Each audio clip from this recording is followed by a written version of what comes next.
Welcome to today's Explainer. We're looking at two deeply unsettling accounts derived from true horror stories. We're going to examine those exact moments when the normal, predictable world completely fractures. And as we map out the timelines and the evidence today, we're going to see a shared psychological thread that binds these two distinct nightmares together. Okay, let's dive into this.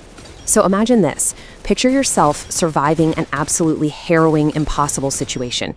Your heart's pounding, you're terrified, but hey, you're alive. Now imagine running to your family, your closest friends, and telling them exactly what happened to you, only to be met with total, absolute skepticism. They look at you, shake their heads, and basically tell you it was all in your mind. That's secondary trauma, right? The isolation of not being believed. Well, that's exactly where our explainer takes us today. Part 1. The face in the window.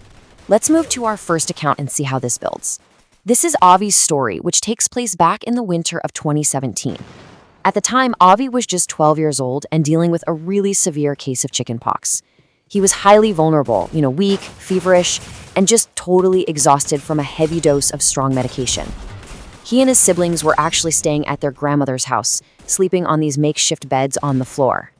To really understand the terror of this encounter, we have to look at the timeline of isolation. By 9 p.m., Avi is already struggling to stay awake. His mom lays him down, promising to wake him at midnight for his next dose of meds. But deep in the night, the rest of the siblings head to another room to watch a movie. So Avi is left completely alone in this old bedroom. And right at the foot of his makeshift bed was a window. Now, this window had a broken section that had been hastily covered up by a wooden board. It was the perfect, isolated environment for what happened next.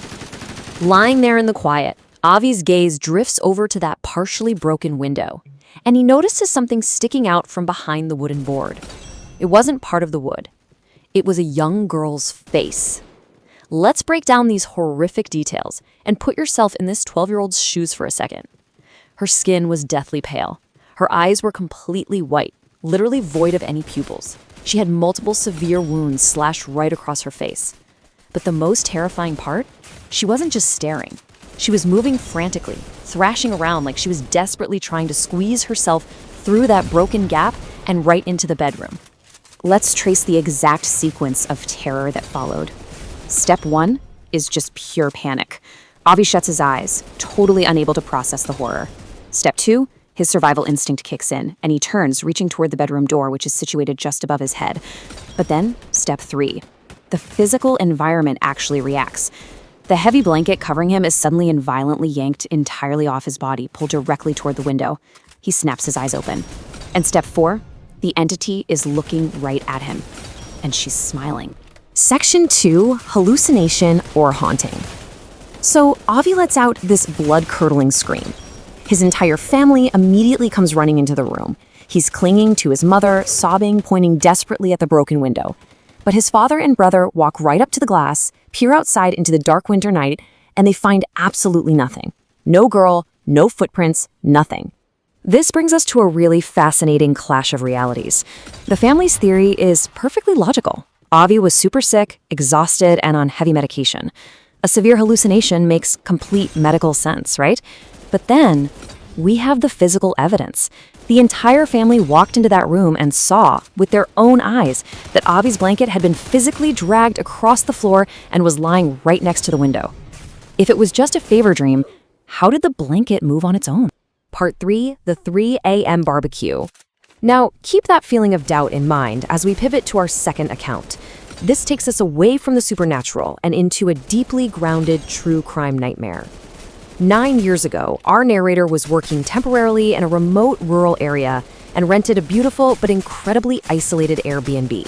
I mean, this house was surrounded by miles and miles of wide open plains in every single direction. You were completely cut off from the rest of the world. Let's look at how this night escalates.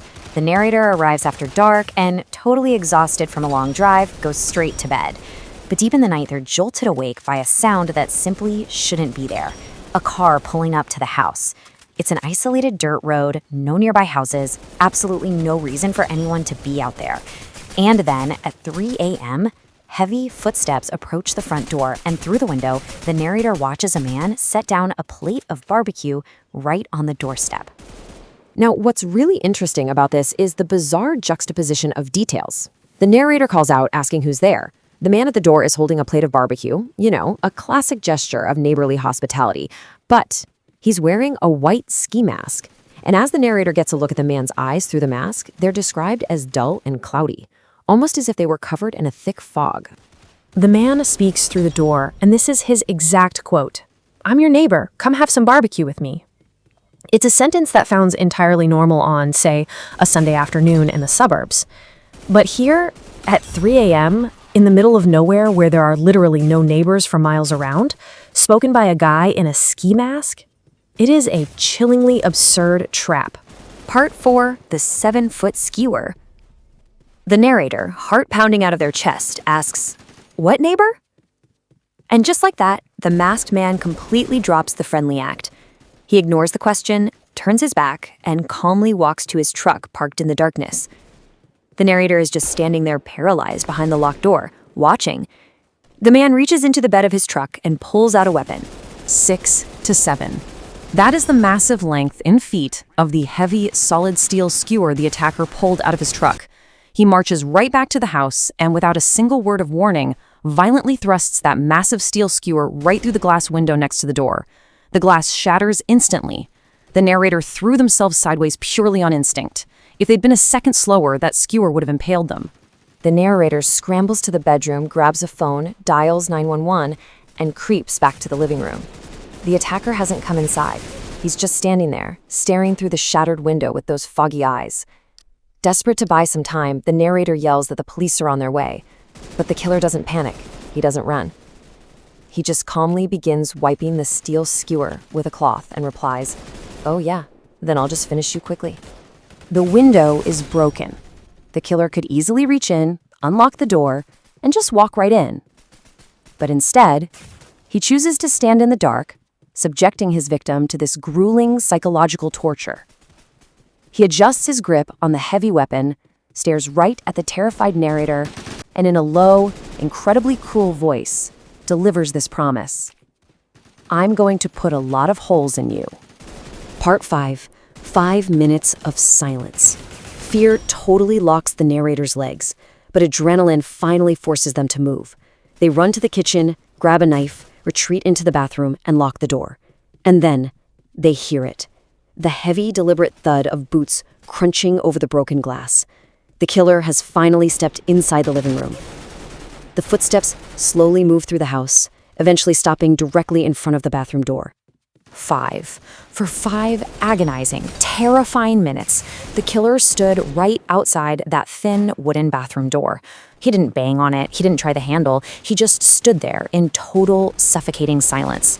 The narrator is crouched on the other side, clutching a kitchen knife, absolutely certain that at any second, a 7-foot steel skewer is going to blast right through the wood. Part 6. The unbelievable truth. But the strike never came. After those 5 torturous minutes, the footsteps slowly turned away. The narrator listened as the heavy boots walked right out the front door. The engine of the truck roared to life, and the vehicle finally drove off into the night. But even then, the narrator stayed locked in that bathroom, body violently shaking, until the distant wail of police sirens finally broke the silence. And this brilliantly illustrates the core theme we're exploring today. Just compare the aftermath of both survival stories.